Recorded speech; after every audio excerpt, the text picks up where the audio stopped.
things that kill us slowly. One of those things is air pollution. The thing is, it can lead to all kinds of risks. Pneumonia, cancer, heart disease, stroke. It's really bad for the body.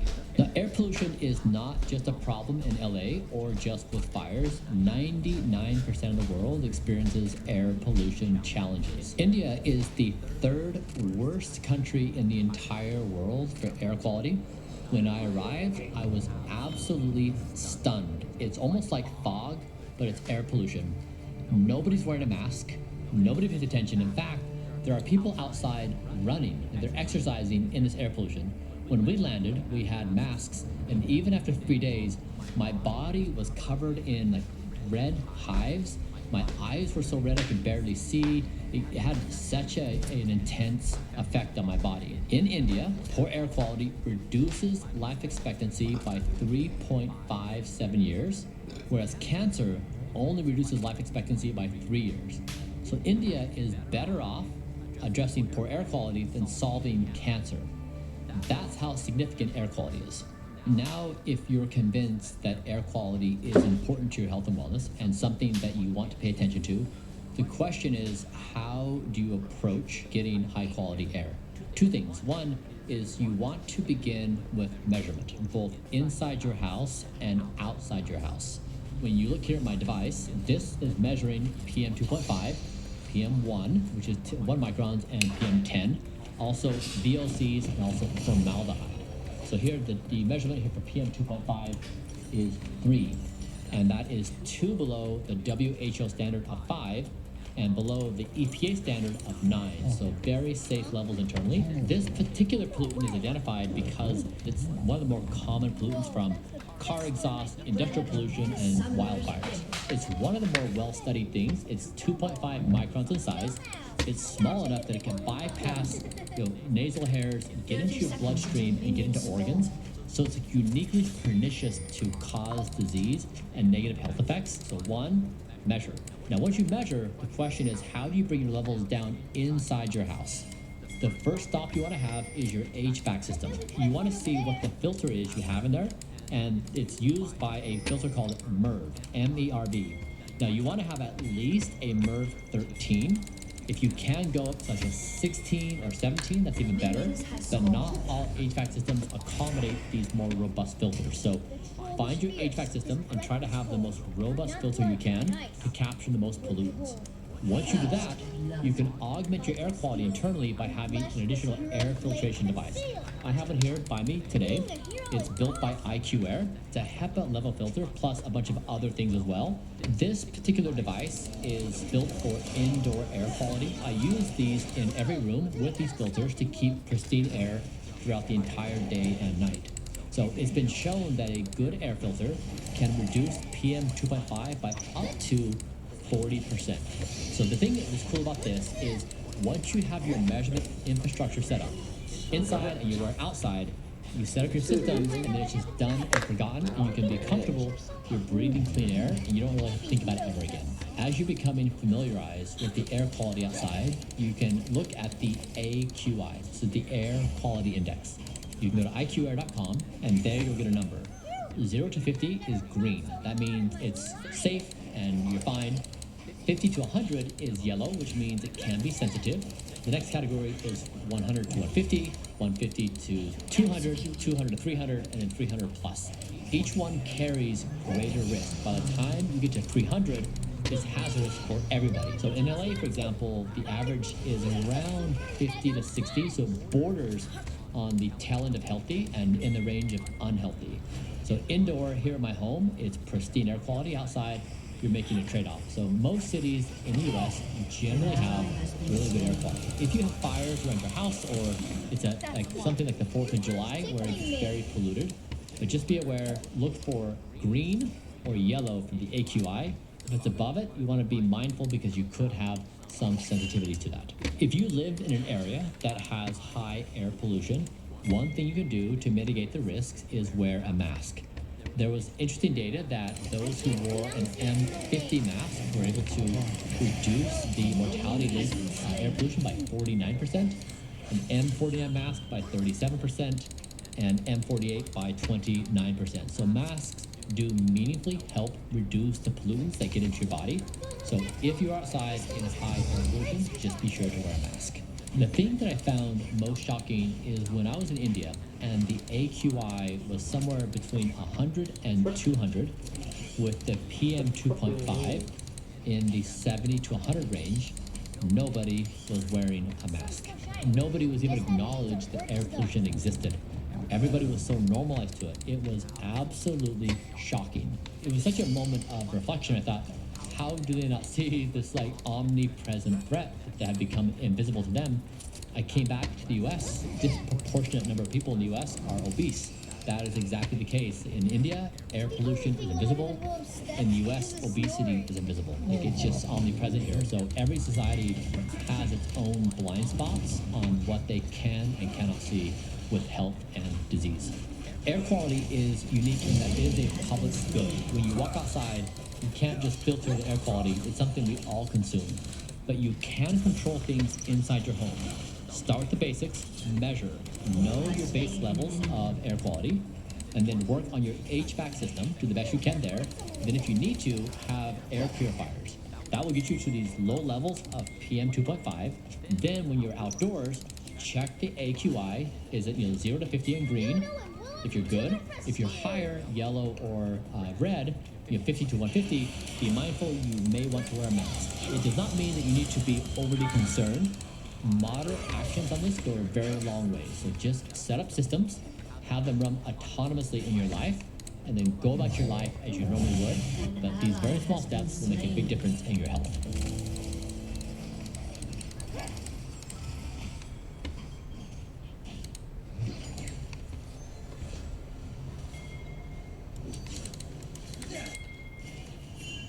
Today, we are talking about heart rate recovery.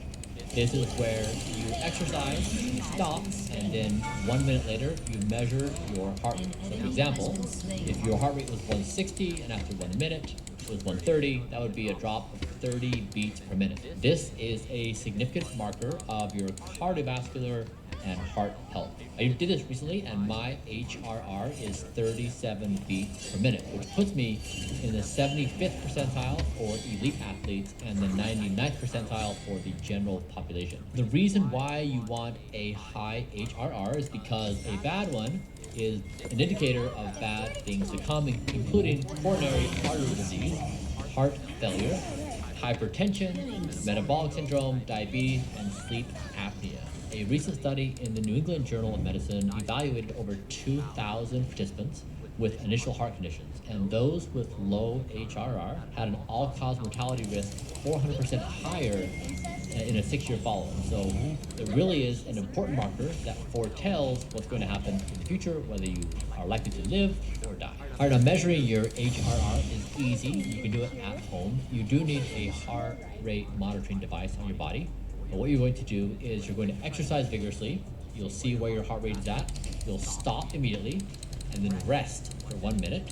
And you'll measure your heart rate again. That's 60 seconds after. You subtract those two numbers, and that's your HRR. So mine, for example, is 37, and here are two graphs. One is for elite athletes, and the other is for a general population. You can see mine at 37, if for young athletes, is between the 90th and 95th percentile. All right, now let's talk about what you can do to improve your HRR. One is exercise. To spend at least 150 minutes per week in moderate exercise and 75 in vigorous. So a general rule of thumb is moderate is if you can exercise and carry on a conversation, and vigorous means you're working hard enough where you can't speak anymore. Diet also plays a really important role, so have a lot of dietary fiber, have enough protein, have a balanced diet. Try to avoid bad stuff generally, vaping, smoking, junk food, have a clean diet. And 3 is sleep. 7 or 8 hours a night, maximize for 4 variables, is time to fall asleep, time awake, and then REM and deep. If you want to check out this video, I've explained how I became the best sleeper in the entire world. You'll learn everything you need to know to become a professional sleeper and have the best mood of your life.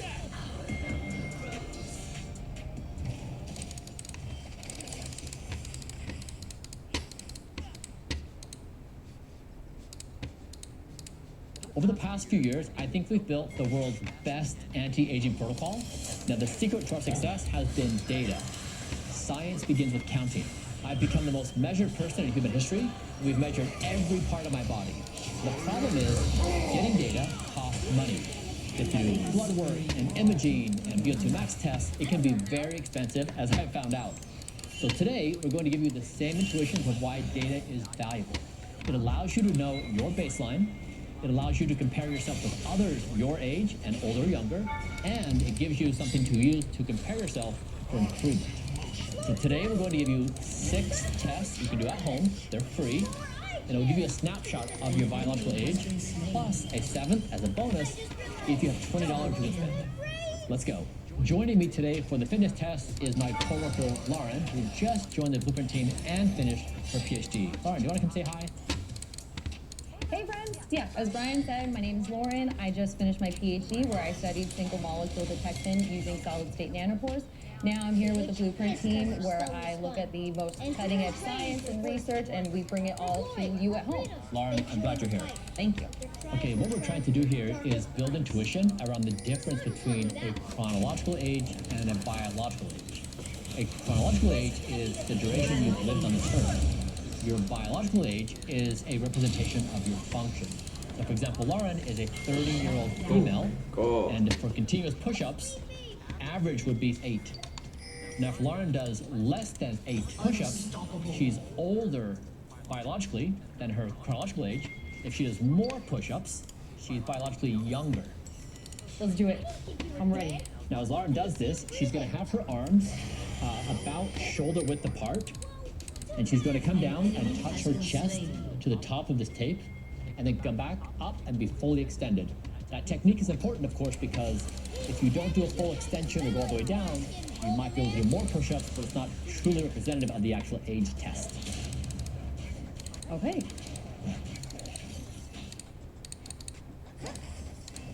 Ready?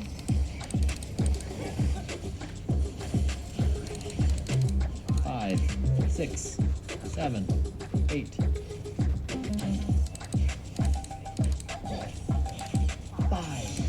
26, 27, 28, 29, 30. She's crushing this. 31, 2.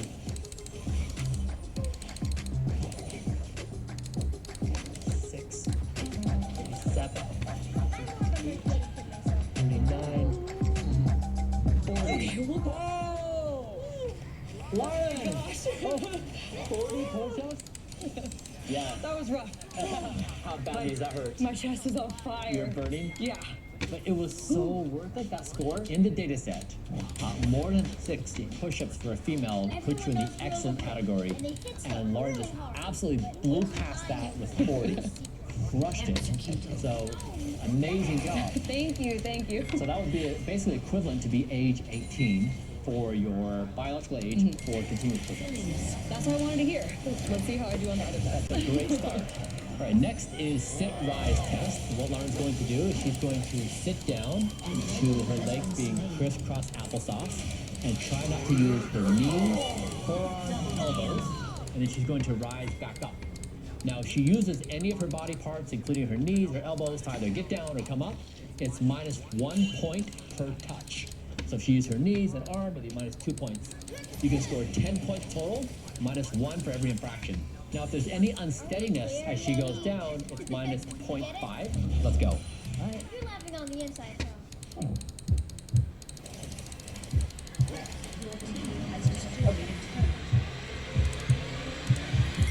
Okay. Like a 10 out of 10. That was stable. There were no touch points on the ground. So Lauren, again, 10 out of 10. Thank you. So perfect score. Now, it's worth noting, as soon as you try this, you're going to realize just how hard this is. Lauren made this look very easy. It's not. And as you age, it gets harder and harder, and it shows the basic strength you have in your body to sit down and stand up. So pay attention that as you age, you want to build the muscles that allow you to do this. That leads to an 8 or above. Shut down. Next up is flexibility, sit, and reach. We're going to measure Lauren's flexibility, specifically her hamstrings and lower back.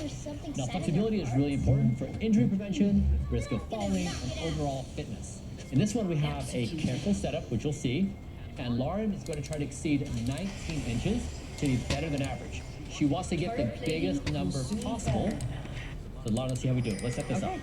The way we have this set up is we have this measuring tape that is taped here. This is 0, and this is 15 inches. So Lauren is going to put her feet so she aligns with 15 inches, and she's going to keep her legs straight and see how far she can reach. And I'm going to watch where her finger lands on the tape. This is 19 right here. You see how far she has to extend to be average. All right, Lauren. Let's try it. Okay. So her feet are on the 15-inch line, and then she puts her hands out. She can pulse, but she does have to hold this for a little bit.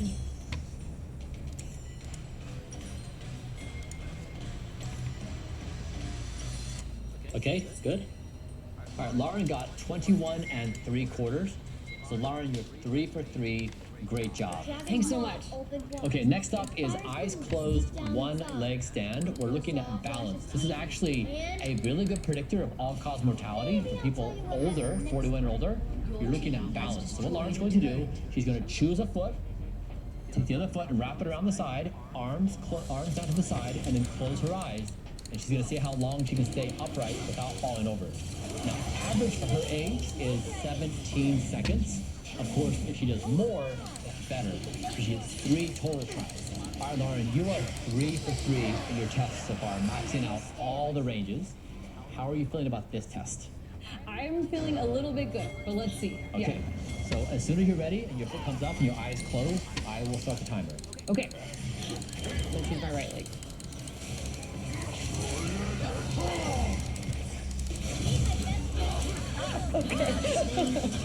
29 seconds, that's great.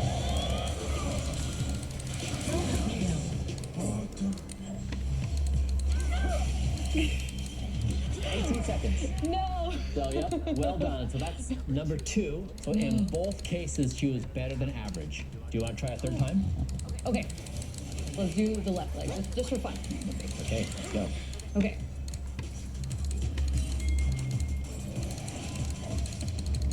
Maybe my left leg is better. An enemy has been slain. You're going to break a minute in 6 seconds.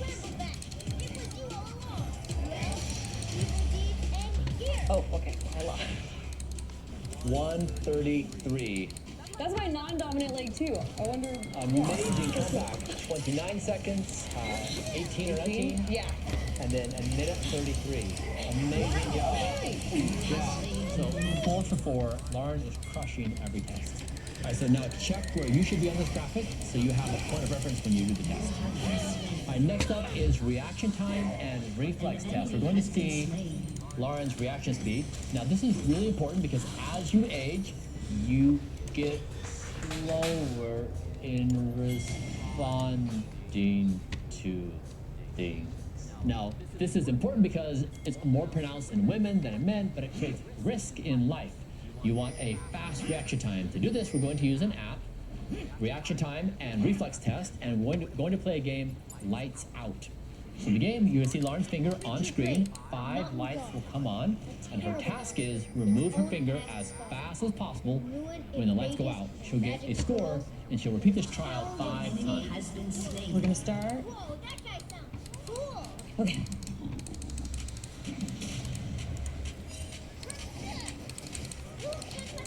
Oh, oh, that's so intense. Let's try the left hand. Better. Wow, best score yet, 0.259. Oh, your score. All right, Lauren, great job. 0.29 was your score. So as you age, reaction time is longer. All right, next up is waist to height ratio. Now this is important because you're looking at body composition and specifically visceral fat. Many people prefer this over BMI because of the accuracy of the visceral fat. Now we're trying to achieve better than 0.5 ratio. First, let's go over here and get her height. We have here a 60-inch tape. I'm not sure if it's going to be adequate or not. But Lauren, do you want to stand over here? Yep. All right, go ahead and come out. Looks like exactly 60 inches. This tape measure was made for me. And now for the waist. Now for this measurement, Lauren's going to want to have the most narrow point between the ribs and the hip. You'll want to avoid sucking in the stomach and be in a relaxed state. So it looks like 28.5. 28 and a half. Let's do some math. Let's do some math. And Lauren, your result is 0.48. So again, exceeding the mark. You are 6 for 6. I'm excited. Thank you. Now check your score at home on this chart. Now for the final and 7th test is grip strength. Lauren, you're 6 for 6. The average score here is 62 pounds. Off the charts would be 91. Okay. How are you feeling? Not confident, but I'm gonna try. I'm gonna Okay. do it well. All right. Do you have a technique or an approach? I'm just gonna be angry and. There we go. Okay. Okay. No, 84. 84 is great. I want to break 90. Okay. How about the retries here? Okay. I wonder if you yelled, if it would give you additional, Like a higher power. score. Okay. 84. All right.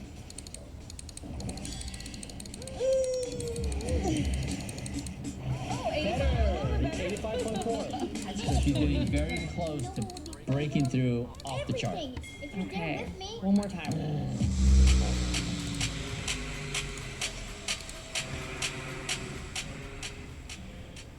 Oh, 85, 84, 85, and 96 off the charts. What a way to end the testing. Wow, I didn't think it could get that high. Yeah, for me, like, personally. So you guys, we have to say, Lauren is definitely an exception to the rule. I don't know if I'd expect to show up and do all 7 tests and be off the charts. Lauren, you really did an amazing job today. Thank you so much. Yeah. Okay, that was the last test. It was a bonus because this device costs $20 on Amazon. The others are free to do.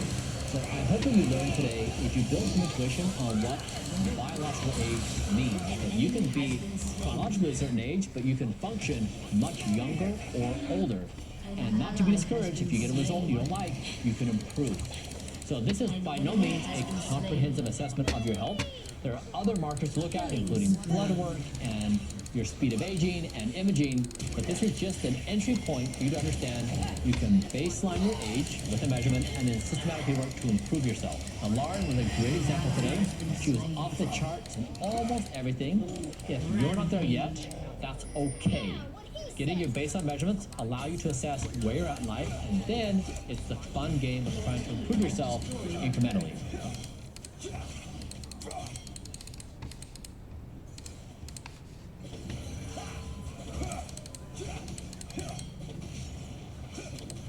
all the people always in the world. But whatever it is to say 3 years ago, I asked the most unthinkable and crazy question possible. Are we the first generation that won't die? To explore this question, I hired a team of 30 medical professionals. We measured the biological age of every one of my organs, and then we applied the very best science ever done on health span and lifespan. It's worked. I now have the best biomarkers of anybody in the world. I am the healthiest person on planet Earth. And while the protocol is always changing, this is what I'm doing now.